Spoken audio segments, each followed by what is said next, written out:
Soms is het dat ik stutte tot de rest ik grenzen stel. Het komt niet eind, waar mijn stro doet wat ik zeggen wil.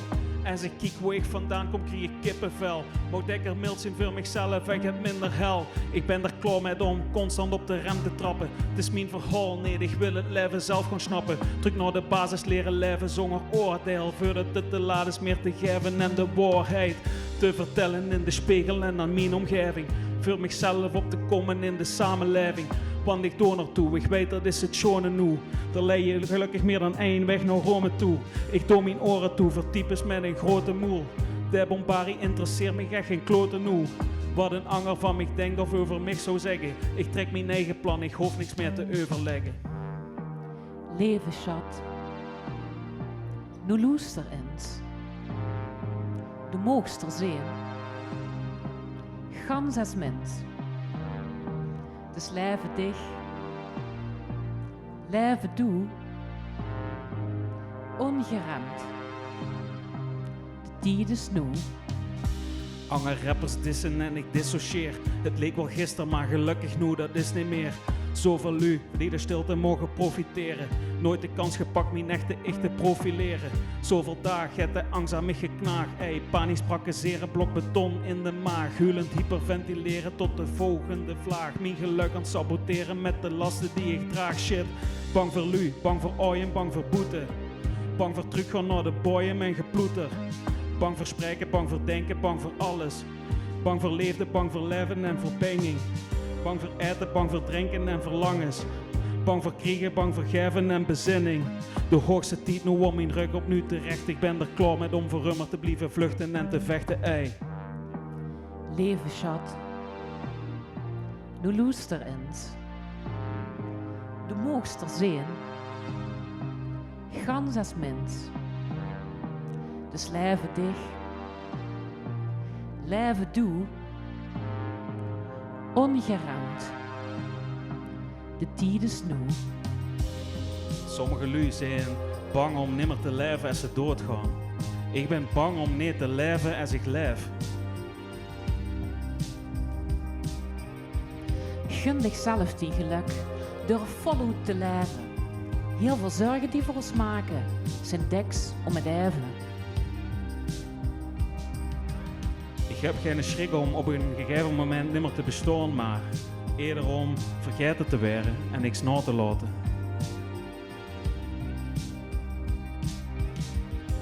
Leef naar die volle potentieel en draag dat bewust uit.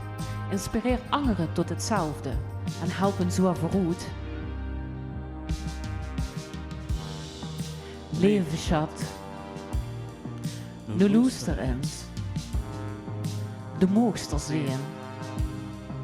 Gans als mens. Dus leven dich. Leven doe. Ongeremd. De tijd is nu. Leven, schat. Nu luister eens. De moogst er zien. Gans als mens. Dus leven dich. Leven doe. Ongeremd. De tijd is nu. Naar de artiesten die we net gehoord hebben. Wat een mooi optreden. Dankjewel. Oh wauw, ja, dat was heel mooi. En Ruud Vees, Laura Teunissen en de plaat die heet Leven Dicht. Kent je een plaat doen toch? Ja, kent. Echt heel mooi. Ik wil eerst weten, wie zit je bij terecht gekomen, bij elkaar gekomen? Dan moet je even gaan graven in het geheugen, maar ik denk een beetje via ik denk ook social media, hè? Ook wel een stukje, hè? Social media. Beetje dezelfde scene qua poëzie en tekst. Ja. En hier organiseerde op een gegeven moment de opgeschoren troubadours in Oh, ja. Heerlen, het open podium. Ja. En toen vroeg hij mij, hey, wil je niet weer eens ja. met komen doen? En toen dacht ik, ja zeker, dat wil ik wel. En ja, dat wordt super gezellig dat middag. Ik heb genoten van hun optredens en hun voorzieners blijven volgen. En de bands kregen een berichtje van, hey Laura, ik wil wel met je samenwerken. Ja. Wie komt op je idee? Nou, ik ben sowieso al langer onderdeel van opgeschoren troubadours. En daar word ik eigenlijk altijd afhankelijk van wanneer de bassist of de gitarist of de pianist, zeg maar, zin heeft om een liedje te schrijven. Dus ik denk, dat moet Frangers gaan doen. Want ik heb bakken vol met creatieve energie. En ik wou daar zelf gaat met kennen. Dus ik denk van, wat nu als ik me leer produceren, ga leer componeren, zeg maar, digitaal. Dat ik niet echt een instrument nodig heb, maar gewoon eens kijken met computers wie ik kom. Mhm. En toen dacht ik van, wat is nu een betere manier dan dat te leren en te oefenen? Dan gewoon met het netwerk inzetten, zeg maar. Lui die ik zelf ook interessante dingen ving maken, zo wie Laura of andere rappers. Of er staat van alles op die plaats, zeg maar. Maar door met leer ze ook en dwingt ze zichzelf ook van een keer een andere stijl produceren, zeg maar. Dus dat was voor mij een heel interessant project om eens te ruiken aan wie werkt dat nu als ze zelf... Ja, ga eens liedjes schrijven, liedjes maken. Ja, zeg maar. en wie komt er dan op idee met veel lijven dicht? Want wie pakt ze dat dan aan om dat te schrijven? Ja, ik begin altijd op een kladblok en dan zet ik bewijzen van 20, 30, 40 grove ideeën op. En dan ga ik daarna veulen van, na een paar dagen, welke van die ideeën roepen me het meeste, zeg maar. Hè? Welke blijven op dat papier nog maar kijken, zeg maar. En een van die dingen is levendig. Vond ook een kleine leuke woordspeling, zeg maar, levendig. Hè? Ik ga zo gaat van... Ja, er zijn ook wel eens periodes geweest hoe ik me gaat minder levendig voelde, zeg maar, of hoe het gaat minder ging. Dus ik vond het juist eens een keer chic om dan ook te vieren en stil te staan bij levendig. Ga eens leven doen, weet je wel. Maak er het leuks van, weet je wel. Erken dat het ook wel eens minder kan gaan, maar de verdient ze het ook om er het schoons van te maken, zeg maar. En dat idee heb ik bij dicht neergegooid en een keer aan de telefoon een keer een houvoer, waardoor zitten pingpongen. En ik dacht van... mij sprak dat gelijk aan. Hè. Mijn liefgedicht begint met 4 het leven, iedere dag. Dus ik had gelijk gezegd van dit wil ik wel. En voor mij is poëzie ook een manier om mezelf te uiten. Ook ik heb goeie dagen, mindere dagen, goeie periodes, minder periodes. Ik denk wie iedere mens in het leven. En het is chic wie zowel muziek als ook poëzie dich kunnen helpen om dat een plaatsje te geven, om het überhaupt eerst van dich af te schrijven. En als ze het dan ook nog aandurft om dat met andere mensen te delen en die herkennen zich erin, dan is de cirkel rond, dan voelt iedereen zich minder alleen. En dat is denk ik de kracht van zowel muziek als van poëzie. Ja. Angelina, dingen vraag nog? Ik heb net de plaat natuurlijk gehoord. Dan de graag wat erin zit. En dan komt Laura eraan en die zet even flink de stempel erop van het levendig. En dat bekrachtigt 10 tekst weer zodanig dat die mimiek en die poëzie en tekst, dat is zo'n mooi samenspel van u twee. En die interactie kreeg we een kippenvel ervan. Maar echt mooi.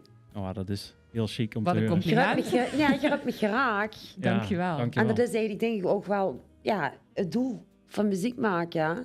Zeker. Mensen proberen te benaderen en te raken. Ja. Dat heb je echt wel gedaan. Chapeau. Want waarom koos je eigenlijk voor dit onderwerp? Ik denk dat het gewoon belangrijk is dat er meer over gekald wordt. Dat muziek heeft dat sowieso aan zich. Daar waren ook gewoon eigenlijk alle facetten van het leven weer in muziek verpakt. En ik denk dat, tenminste ik heb zelf dat gevoel, dat is ook wel een beetje een sociaal-maatschappelijke beweging, dat er in Limburg ook nog wel eens wordt geprikkeld, van kom, kal eens over die dingen, blieft niet dingen met zich met slepen, zeg maar. Ik denk dat dat toch een beetje in het DNA gebakken is van veel Limburgers, misschien ook voor veel Nederlanders, zeg maar.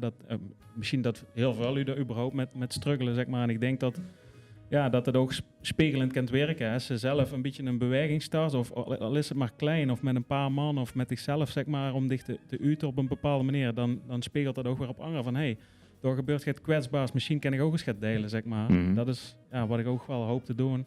Door ook af en toe eens kwetsbaar te zijn, ook al heb ze een petje op, ook al heb ze een tattoo of weet ik veel wat, dat er ook wordt gezien van iedereen een lach en een troon, zeg maar. Ja, en Laura Dich, schrijfster, daar hebben ze al toneel heb ze ook gedaan. Vorig jaar. Dit ontbrook nog, hè, plaat maken. Dit ontbrook nog. En ik moet ook echt zeggen, wie voor de uitnodiging kreeg, toen dacht ik, ga ik nu echt op de radio live, of in ieder geval in de uitzending, gaat brengen. Ik ben het inmiddels wel gewend om free poëzie voor te dragen, maar om dat samen met muziek te doen en met een partner, want ik doe dat normaal alleen. Ja, dat is gewoon rete spannend. Ik kan het niet anders zeggen, maar het is super goed bevallen. En ik vind het ook chique aan Olaf is, hij zag het net zelf al, ik vind hij een hele sterke stijl, hij had een lekkere flow, eigenlijk de hip-hop vibe. Ja. Dat associeert misschien niet iedereen met kwetsbaarheid. En dat vind ik eigenlijk het chique aan hem. Hij is heel veelzijdig. Mhm. Hij doet allerlei projecten en sommige dingen, ja, er zit heel veel humor ook in. Maar om ook te laten zien, zeker ook als man, van hey, het is oké ja, om uit te spreken hoe ze met zit. Ik denk dat er nou een hele mooie voorbeeldfunctie in En ik denk dat vervult. het dialect dan nog een stuk krachtiger, nog een stuk krachtiger neerzet. Hè? Ik denk ook in het dialect. Dat is... Ja. Ja, ik spreek ook veel nu van boven de rivieren, zeg maar, zo ook via een opleiding of via werk of weet ik veel wat. En dan vertel ik wel eens van, ja, ik denk ook de ganse dag in het plat. En die vallen dan binnen achterover, die denken dan, hè? Hoor jij jezelf dan Limburgs praten in het verkeer als je bent aan het opregen, zeg maar? Ja, zeker. Dan hoor ik, dan is dat gewoon zo. En dan ligt dat veel dichterbij. Ik zou niet weten wie ik me anders zou moeten uitdrukken dan in het plat. Mhm.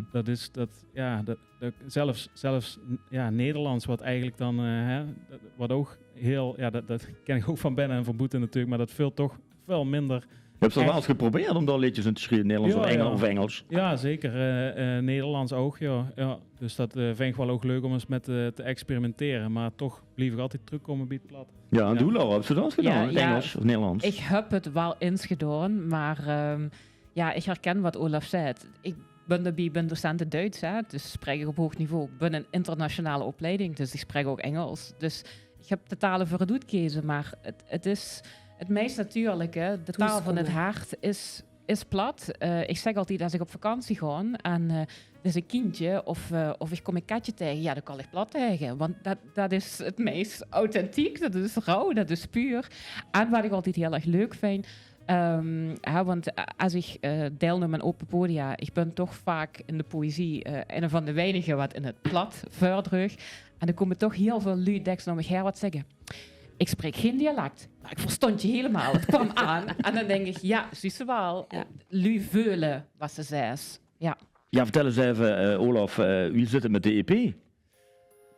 Want hij is ook gekomen, toch? Ja, dat klopt. Ja, Denk Ruim. Ja, dat is ook die plaat waar we over het er straks over rijden. Dat is eigenlijk, ik noem het maar het grote experiment geweest. Hè, van Ganges, er staan 8 platen op en die zijn super uiteenlopend, zeg maar. Daar zit dus Flyboys op, West Coast-achtige hip-hop uit de 90s zeros, zeg maar. Maar daar zit ook Levendig op, wat het gevoeliger is met synthesizers, met piano's, met een achtergrondkoortje, zeg maar. Maar daar zit een samenwerking op met Emerzoet Groningen. Weer een hele andere stijl, zeg maar. Dus daar ben ik ook een beetje mezelf gewoon herontdekken van wat is nu allemaal chic om te maken. En ook gewoon van als met MSG samenwerken, wat is dan een beetje onze overlap, zeg maar, qua stijlen. Ja, en dat wordt eigenlijk allemaal te chic om niet uit te brengen. Dus dat moest ergens op de planning om... Absoluut, goed gedaan. En dan geeft ook een samenwerking met Flow Motion, de Flyboys remix is net uit. Dus Flow Motion, dat kent ze ook niet aan ontkomen. Hè? Als er in Geleen en omstreken en in het zuur wordt gerapt, dan komt ze ook bij Flow Motion. Ja, superleuk toch? Ja, dus Schmerber, Flow Motion en ikzelf staan op de remix. Ja, oké. Was jullie nou echt nog een vraag? Ja, ik heb wel eigenlijk een vraag van, tijdens het componeren, zeg maar, aan het schrijven van de muziek, aan het improviseren, dan heb je dan ook nog ruimte voor te improviseren. Je kunt er ook, als je er bezig zit, van dan een keer van, hey, Zeker wel. dat gaat geschreven, dit, je gaat het samenbrengen. Ja. Je kunt er dan ook iets moois improviserend uit, waar ze denkt van, dat wegpak voor. Ja, ik denk dat eigenlijk het stuk, ik geloof dat ze dat officieel de bridge noemt, waarbij zowel Olaf en ik eigenlijk rustig doen kallen, waar we dat samenspel hebben. Ja, dat is echt heel organisch ontstaan eigenlijk. Olaf had natuurlijk een idee voor een nummer. Hij had toen het eerste vers er klaar. Daar heb ik her geloosterd. Daar heb ik mij door laten inspireren. Toen heb ik het refrein geschreven. Vervolgens had hij wel weer geschreven. En toen hoorde het van, we moeten toch kijken dat we samen bij een uitkomen. En ja, dat is, hij had een idee, ik had een idee. En de bands vielen de dingen op zijn plek. Ja, dat is heel vanzelf ontstaan. Het is heel natuurlijk eigenlijk. Ja, mooi. Tas thee erbij en gewoon... Ja. Dit is rock'n'roll, hè? Ja, tasketia, hoppakee. Maar Laura, zou ze dat ook willen vertolken op een festival? Zoals Urpop of Mama's Pride of... Ik zou dat super tof vind je, echt hoor. Want de lui wat kijken via de socials die hebben gezien dat ik gewoon lekker met zitten bewegen op de hip-hop. Qua muziek heb ik een hele brede smaak. Tegelijkertijd denk ik dat dit wel een nummer is wat misschien niet bij iedere sfeer past, zeg maar. Als ze helemaal lekker los en gewoon was. En dan komt zo'n nummer wie dit. Ik weet niet of dat... of Meer voor het intiemer dan. Ja. Denk ik wel. Ik sluit het niet uit, maar ik weet wat voor energie ze brengen. En als ze er dan helemaal lekker in zitten en de moest dan terug naar dat kleine, dan wil ze gewoon lekker blijven gewoon. Ja, dat was het je gekomen. Ja. Klein beginnen en dan big eindigen. Ja. Ja, want krijgt dit een vervolg? Met gaat gedichten of... Ja. Ja, dat eigenlijk, daar hebben we niet echt over nagedacht, maar Nee. wij weten. Ja, Ja. Versloten het niet uit. Het wordt in zomaar ieder geval kunnen. heel gezellig. En we blijven ons sowieso volgen. We komen ons regelmatig tegen. En nogmaals, ik denk dat we nu vooral gewoon moeten vieren dat dit geluk is en dat we dit neer hebben gezet. Anders Het had ik liedje, wel. Levendig. Wat betekent dat voor u? Wie steekt dat voor u? Het is in het Limburgs uitgebracht, heel krachtig, ja. Heb je dat gedaan? Wat betekent dat levendig? Is dat levendig, wat ze net zei? Die heeft het gepubliceerd natuurlijk. Wat wil ze dan bedoel dragen? Ik denk vooral het woordje ongeramd. Ik heb ook aan Olaf gevraagd van wat is die intentie, wat wil ze zeggen? Vooral dat ongeramde. Ik ben sinds 7 maanden tante van een klein neefje. En dan zie ze weer, als minster wereld komt, daar heb je geen rammen. Doe uit zich gewoon, vanzelfsprekend. Daarbij heb ik zeg maar een soort van bonusnichtje, dat wordt 6. En de zus, geleidelijk aan, als kinderen zich ontwikkelen, er komen gevoelens ook van schaamte kijken, van erbij willen horen, van dich inhooien. Dat is niet erg, dat is het menselijk proces. Maar wie ooit dat wil waren, en als we op een gegeven moment vastlopen, dan denk ik dat we allemaal tot de conclusie komen, hey, ik uit mij minder, of ik stop dingen weg, of ik durf bepaalde dingen, durf geen expressie aan te geven. En op het moment dat ze zegt van levendig, dan zegt ze eigenlijk van, de bus goed, wie is de bus? Met het gooien, met die sterke kan, met die mindere dingen. Dat is leven, dat is mens zijn. Ik denk, vooral in de tijd waarop we nu leven, ik doe er zelf ook in met, op social media, we delen heel vaak alleen maar de hoogtepunten. Maar het leven is niet alleen maar succes en plezier. We krijgen af en toe echt flink het voor ons kiezen. En op het moment dat ze dat aangeeft en de oog even durft te kallen, dan denk ik dat ze echt met leven bezig is. Hè? En dat ze ook echt zichzelf durft te zijn. Echt een spiegelreflectie naar zichzelf toe te openen. Ja. Dat is wel mooi. Kan ik me alleen maar bij aansluiten. Ja. Olaf, wat heb je nog op de planning staan van optredens of projecten? Dat komt. Kijk, het zit ook een beetje zo. Ruud West, dat ben ik zelf als rapper. Ik zit bij Opgeschoren Troubadours. Daar zijn we ook al een aantal jaar bezig met platen maken. Daar hebben we nu gezegd van, we trekken echt een jaar uit om een keer een vet conceptplaat te maken met echt een verhaal, zeg maar. Dus dat is echt op lange termijn, maar dat komt er ook aan. Daar nemen we echt de tijd voor. Dan heb ik met Riethammer Records, daar heb ik me dan ook bij aangesloten als rapper uit het zuiden, zeg maar. Daar zit Smerber ook bij, Flowmotion treedt er vaker mee op. Daar staan we ook nog op Stinkpop in Maasbree. Hoor ik dat goed? Stinkpop, dat is een heel vettig festival. Dus, Dat was vroeger veel Pinkpop in Geleen. ja, Oké. ja, precies. Maar goed, dat is in Maasbree op 13 juni. Dus dat belooft ook wel een flink feestje te worden. En er zijn nog een paar optredens die er misschien ook nog aankomen. Maar dan zou ik toch echt de socials even in de gaten houden. Oké. Van zowel Ruum Vest als Riethammer Records. Ja. Nou, super. Dat klinkt goed. En dich, Laura, heb je nog... Ja, ik ben ook met van alles bezig. Ik heb afgelopen jaar natuurlijk mijn kinderdichtbundel uitgebracht. En ik merk dat hij steeds meer naamsbekendheid kreeg. Dus ik kreeg ook steeds vaker een verzoek van bijvoorbeeld een basisschool om eens in de workshop dichten te komen geven. Of om naar de BSO te gaan. Binnenkort mag ik ook een workshop voor docenten geven. En het is dan superleuk om kinderen op jonge leeftijd met taal te laten spelen. Ze te laten merken van, hey, de mogen ook in de plat schrijven.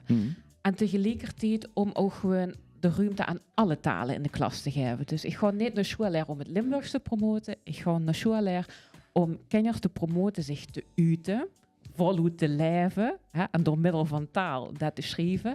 En dan kreeg ze dus in klassen dat sommige kinderen in het Hongaars schrijven, sommige in het Nederlands, de ene duiden in het plat. Dus dat is superleuk om te doen. Tegelijkertijd heb ik met mijn pap gewerkt aan een vervolg. We hebben les, leer en lach uitgebracht. Hè, met verhalen wat door hem zijn geschreven, inclusief grappige spreuken. En deel 2 gaat eraan komen. Dus trouwens, bedenk ik me nu voor het eerste ligt dit echt hal op sec. Dus, we hebben een primeur. Nog een primeur. Ja, en de datum werden al genoemd. We gaan op 13 juni ook gewoon weer het boek presenteren in de Bib en Echt. Dus iedereen is van harte welkom. En tegelijkertijd ben ik inmiddels ook aan een eigen bundel weer bezig. Ik heb met pap van alles gedaan. Ik heb dat kinderboek uitgebracht. En ik hou dus dik 2,5 jaar, 3 jaar aan materiaal liggen. En daar ben ik nu ook eigenlijk op een nieuwe manier mee bezig. Ik heb me heel erg laten inspireren ook door andere mensen die ik zie en zich in open podia deelnemen. Dus ik ben ook eens langer gedichten gaan schrijven, ook met andere rijmschema's. Ben daarbij ook visueel aan het experimenteren van wie kan ik die gedichten vormgeven. Dus ja, er is van alles leuks onderweg. Je zit niet stil zo te horen. Goeiedag. Ja, we houden het sowieso in de gaten. En we gaan kijken wat het nummer gedaan. Heel veel griefs draaien natuurlijk. En leuk dat je hier wordt. Ja, dankjewel. Bedankt dat we mochten komen.